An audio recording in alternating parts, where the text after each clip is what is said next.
Hey, this is Luke Symes with Salt Strong. Today we're going to be doing a review of this Kaku Kahuna paddleboard. This is actually kind of a mix between a paddleboard and a kayak, and I've been using it for the past couple months. I've taken it out a few times, and I'll explain to you both the pros and the cons. So the top 3 pros and the top 3 cons that I've experienced while using this board. Just so you know, we're not affiliated with them in any way, so I'll be very transparent, and I'll be very curious to hear your thoughts as well. If you have used this board, please do share your opinions. We're not going to take anything down, whether it's overly good or overly bad. This is total transparency. But as far as what I've seen, I'll go through the pros first. I'll say number 1 is just the affordability. Paddleboard fishing, I absolutely love paddleboard fishing. It's just an amazing way to get out, especially if you like sight fishing. It's just like a kayak where you can get really close to fish, but you're higher, so you can see the fish a lot better. So for that reason, I just love paddleboard fishing. And the bad thing about paddleboard fishing in general is that it's generally pretty expensive. Most boards are very expensive. This one, you can get the board plus the paddle, plus they have a seat, or even this cooler that I'll show you at the end. You can get it all for under $1,000. And so I'll say price is definitely a pro for this one. The other pro is just stability. So this board is 34 inches wide, which is kind of on the wider spectrum. So it's very stable. The back is nice and wide. You can see the flare is really toward the end. And down here, I'll just flip it over for you. So you can see, they have kind of built-in skegs. You don't have to have a fin like a normal paddleboard. So you can actually go really shallow. Most other paddleboards, the fin would be coming off the bottom. So that's an extra like 4 or 5 inches of depth clearance that you now have, since the fin is essentially built into the mold and it's flush with the bottom. So you can go super shallow in here. You can basically float until the entire board hits the bottom. All right, and the other, I'll say the third pro is just the design too. Is you can see this is obviously the front, the bottom of the front. It has the V, so you can punch into the waves pretty good. I was out recently on some really high winds, and it handled it well. And as far as just the design, even without the fins, it still tracks well.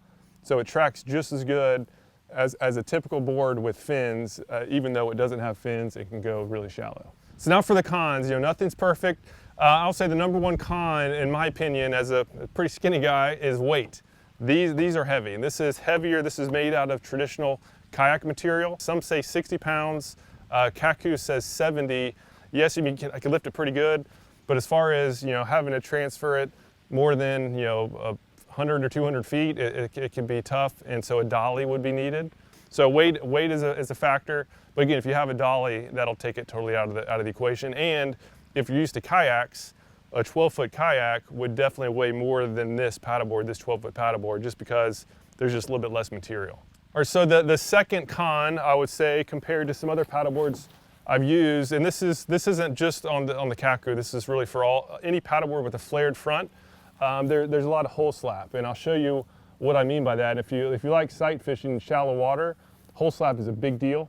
On a flat, calm day, it doesn't matter, but if there's any wind, what happens is those waves will come in. And again, since there's flared front, it'll come in and they'll eventually start beating at the bottom of this paddleboard. All right, and when this happens, right, when this noise comes out, that's just putting vibration in the water, and a lot of, especially the smarter fish, but like snook in particular, very wary fish, they're gone, and big trout too, they're gone. And so you have to be very mindful if you are fishing in wind to position your board at an angle where the chop doesn't hit. So it's not a total deal breaker. You just have to position yourself properly at the right angle relative to the waves, and it won't be an issue. But it's impossible to get yourself in that position all the time. So the hole slap is definitely a factor for this board, as well as pretty much all other boards with the flared front. And the third con, I would say, is that it's kind of a wet board. But again, this day in particular, where I was wet on it, it was pretty windy. But this board, even though it's 12 feet long, 34 wide, which is on a big spectrum, it still sits pretty low in the water. I think the weight capacity, I think it said it was 280 pounds. You might want to correct me on that though. But if there's just a little bit of waves, it's going to come into this little pit area. And when it's in the pit area, it doesn't really go. Like it won't wash out. And so I did find that this whole area was pretty much wet, which again isn't that big of a deal. I mean, we're paddleboard fishing. It was the winter time, so my feet were cold. Was the reason why I noticed it. But in most seasons, it wouldn't matter, and it's kind of expected paddleboard fishing. So again, not a deal breaker either. Just want to let you know about it. All right, so those are the top 3 pros and cons. Please do share your thoughts down below if you have any others. I'll just quickly go over some of the other features in case you're curious. So like what this is, obviously you have bungee to hold stuff, which is great.